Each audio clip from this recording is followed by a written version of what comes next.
Dajanghaw! So for today's video, isasama ko kayo sa aking araw na walang kakwenta-kwenta. Char! Morning person ang peg natin in China dahil naniniwala ang mga Chinese na kapag maaga ka nagigising, mas marami kang masasalong blessings. Off ko nga pala today, pero kahit off ko, alas 6 pa lang ng umaga, bumabangon na ako para magkaroon naman ako ng me time, kagaya ng paghihilamos, pag-toothbrush at pag-makeup. Sino ba naman ang hindi makaka-relate sa mga nanay na katulad ko? Yung simpleng paghihilamos, pag-toothbrush, pag-makeup, or even yung pag-upo mo sa trono, pakiramdam mo yun na yung pinaka-peaceful na oras ng buhay mo. By the way, yung gamit ko nga palang skincare dyan ay yung Her Skin by Kat Melendez. Wow! Baka naman! Char! Dahil off ko today, marami tayong time para mag-vlog. Isasama ko kayo sa aking pamamalengke at konting quick tour na rin kung saan kami naninirahan. Wow, naninirahan, bundok yarn. Sa Pinas, we call it condominiums, but here in China, we used to call it community. So we were gonna have a quick tour here in our community para magkaroon lang kayo ng idea on what kind of place do we live in here in China. So pagkatapos ko dyan, pupunta na ako sa kwarto ni Mama at magtatanong ng...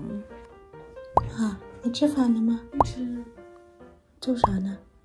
炒蒜苔。蒜苔。然后饭呢？米饭。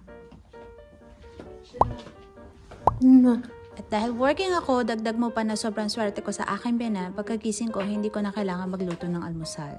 Naka-ready na yan yung kanin at ulam. Garlic shoots nga pala yan. Ewan ko kung familiar kayo, pero sobrang sarap niyan.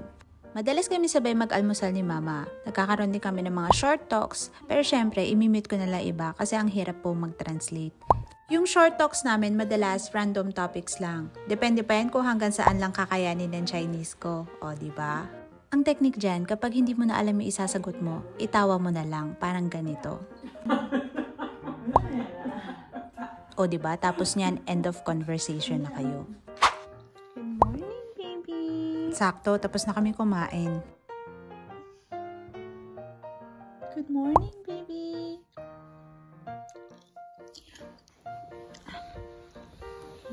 Oh, you wanna kiss Mama?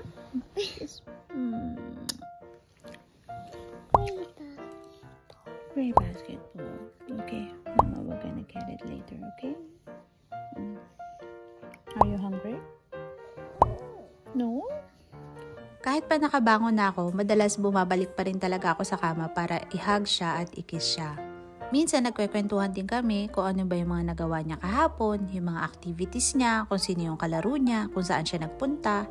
Para kahit hindi ako physically present doon, maramdaman niya emotionally na interesado ako at parte ako nung araw na yun. Anyway, 5 days in a week yung trabaho ko, but technically 3 hours a day lang naman ako nawawala sa bahay. After cuddling time, syempre kailangan ko na i-prepare yung kama. After nyan, maghihilamos kami tapos kakain na siya. While nagliligpit ako, nagprepare na si Mama ng breakfast ni Austin. Fruit pancake. Meron siyang apple, hawthorn, and dates. Grabe, amoy pala nakakagutom na. After ko mapakain si Austin, lalabas na tayo. So, nasa 9th floor nga pala kami. Bumukas na yung elevator, pumasok ako. Click the first floor and close the elevator. Konting mirror selfie, video, OOTD. Hi!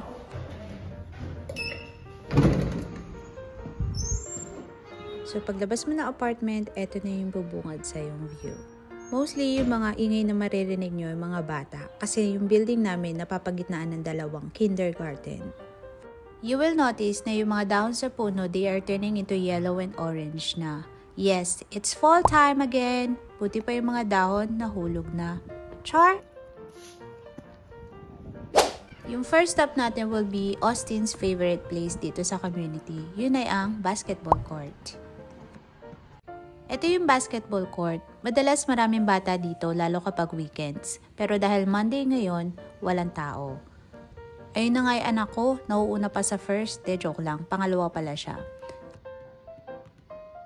Alam niyo ba na sobrang happy namin as parents because at an early age, as early as 2, alam na ni Austin yung hilig niya at yun ay ang basketball. Next to the basketball court is yung fitness area nila. Mostly, ang mga makikita mo dito palagi ay yung mga seniors. Isa to sa pinaka-importanting area sa isang community. Dahil ang mga seniors in China, they are health conscious at ang hobby nila, mag-exercise every day. Imagine how lucky I am to have a mother-in-law like her. Super tiyaga niya kay Austin, walang katumbas. Few walks away from the basketball court is a playground. Isa lang to sa 3 playground dito sa loob ng community.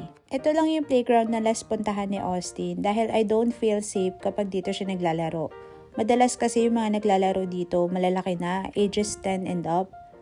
Merong slides and most especially yung favorite ni Austin, sand pit.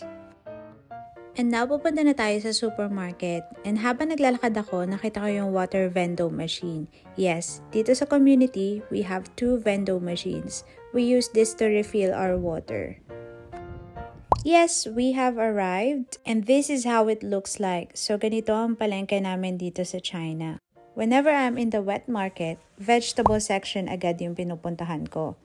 Here in China, marami kang variety of vegetables na pagpipilian. Ang dami kong ang gulay na hindi familiar sa akin eh. Sa lahat ng gulay na nandito, kangkong for the win! Di yata makukumpleto yung sinigang ko nang walang kangkong, no? At ayan na nga yung presyo niya per kilo.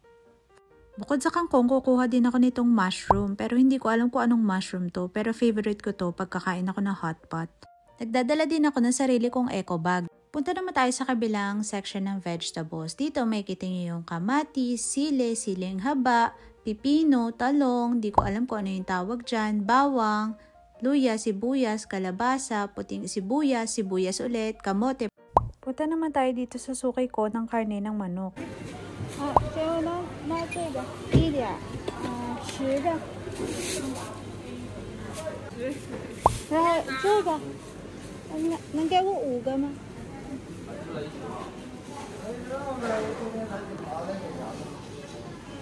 After ko sa bilihan ng manok, dito naman ako sa bilihan ng karne ng baboy. Available nga din pala dito yung mga ready-made na side dishes. So, ang bibiling ko ay kimchi. 给我这个1点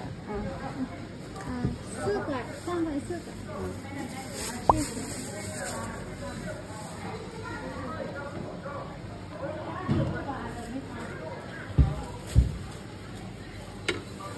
Meron din silang store dito na pwede mo bilhan ng mga gamit sa bahay. Meron din mga laruan. Pero ngayon, pupunta naman ako sa bilihan ng prutas. Alam nyo ba na here in China, hindi pwedeng mawawalan kayo ng prutas sa bahay, lalo kung meron kayong mga unexpected visitors. 这是白色吗？来了，我想拿2个。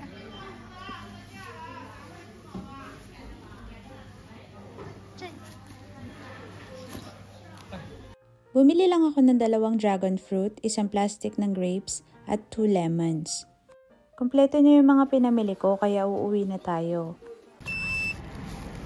Dito sa community namin, we use key cards. Pag walang key cards, hindi ka makakapasok ng community. So dahil sobrang dami kong pinamili, at ang bigat niya, iuwi ko muna to and then mamaya isasama ko kayo para kumuha naman ng parcel. Ilang.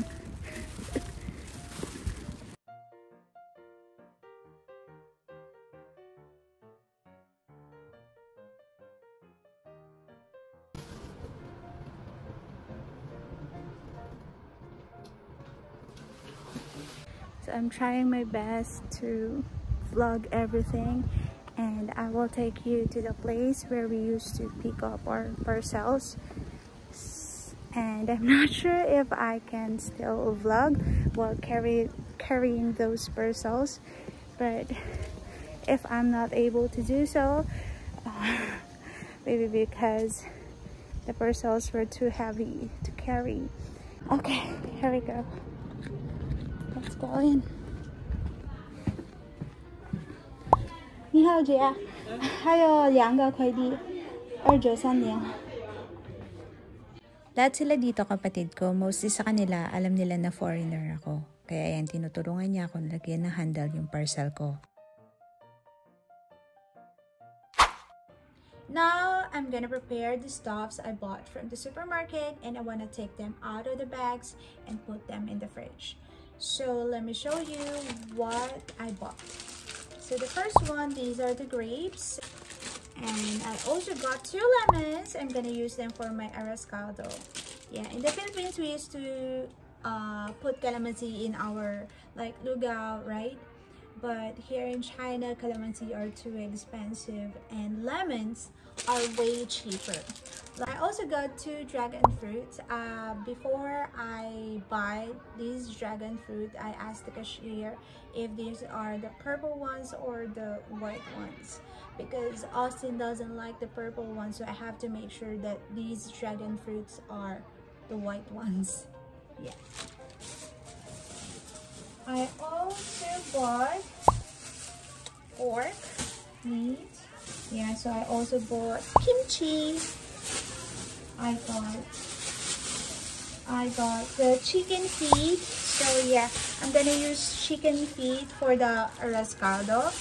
And I also bought some chicken wings. Yeah, the wing pork. I also bought 3 siling pangsigang. So yeah, I'm planning to do sinigang every time. Sinigang is my favorite. And yeah, to complete my sinigang, of course, I bought kangkong. Yeah, see, I bought kangkong. So I'm not gonna show you how I cook or how I'm gonna prepare the meal. I will just show you when I'm done. Okay.